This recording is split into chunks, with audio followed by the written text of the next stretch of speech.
Hello everyone and welcome back to another video. In our previous video, we configured the wiremock MCP server in the Plot desktop application.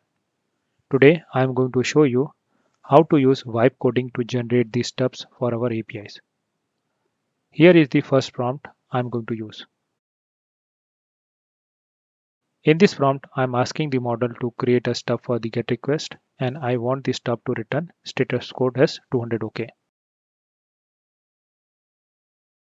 Now the application will leverage the wiremock MCP server to generate the output.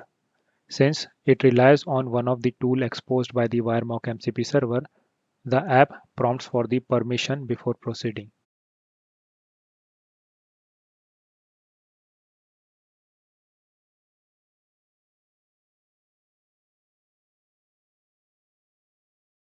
So this is the step. To take this step a bit further, I am going to ask the model to add a matcher for the response headers, and this is the prompt for it.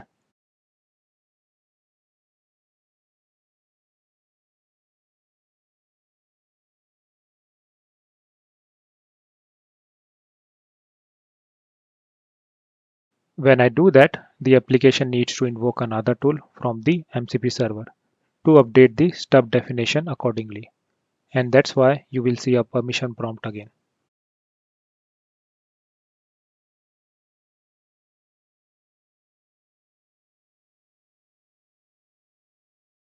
Now let us add a response body to this stub. Here is the prompt I'm going to use.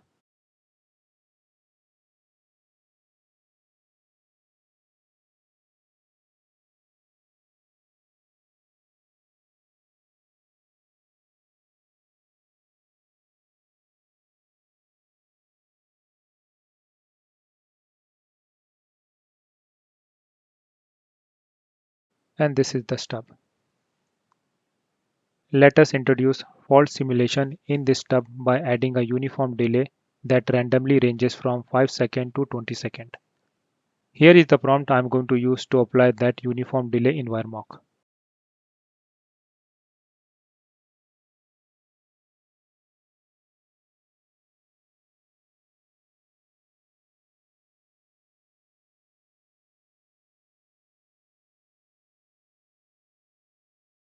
Next, I will leverage the wiremock faker extension to generate realistic dynamic payload for the response body.